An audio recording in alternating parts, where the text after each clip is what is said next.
The deafening silence of her home was shattered by a sudden growl from the hallway. Sarah's heart raced as she slowly turned, her eyes straining to pierce the oppressive darkness. The power had been out for hours, the only light coming from sporadic flashes of lightning outside, casting eerie shadows on the walls. A sudden flash revealed a grotesque figure standing at the entrance of her living room, its eyes, devoid of life, locked onto hers, and its mouth opened in a silent snarl, revealing blood-stained teeth. The realization hit her like a ton of bricks. A zombie? Right here? Inside her sanctuary?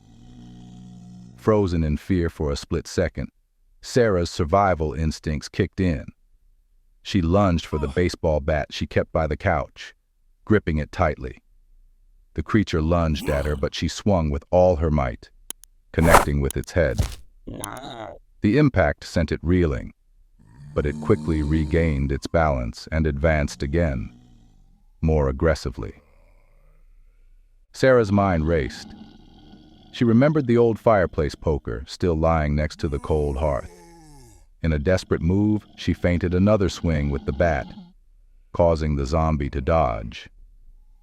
Using that brief moment, she grabbed the poker and, with a scream of determination, drove it through the creature's skull. Panting heavily, she took a step back, the gravity of the situation sinking in. Her home, once a place of safety and comfort, had been violated by the very nightmare that had taken over Hollow Creek. It was clear she couldn't stay. She needed to find a safer place, to find other survivors. As she ventured out, the town's devastation became evident. Buildings were ablaze, cars overturned, and the haunting moans of the undead echoed through the streets. Sarah moved stealthily, avoiding large groups of zombies and occasionally having to defend herself with her trusty bat.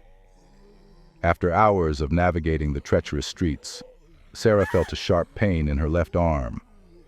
Glancing down, she saw the bloodied mouth of a young zombie, no older than a teenager, retracting from her flesh.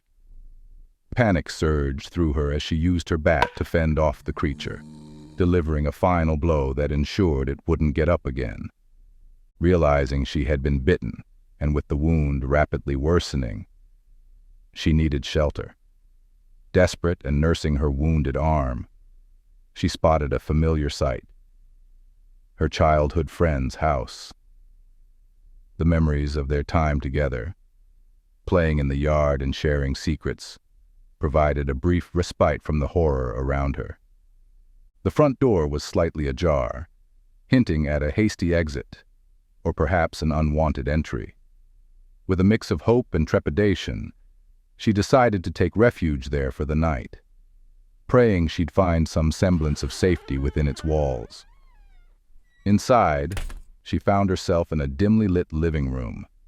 The pain was unbearable, and her left arm, from the elbow down, began to necrotize and fall off.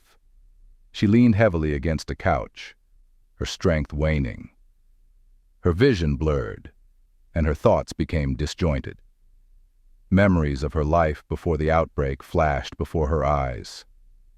Family, friends, laughter, and love. As the transformation completed, Sarah's once determined eyes now glazed over with the milky hue of the undead. The house became a temporary cocoon, and when she emerged, she too was one of them, a zombie. She joined a group of wandering zombies, aimlessly shuffling down the desolate streets of Hollow Creek. The apocalyptic cityscape, once bustling with life, now echoed with the haunting moans of its former residents. Among them, Sarah, a silhouette against the backdrop of destruction, walked on, a tragic testament to the fragility of humanity.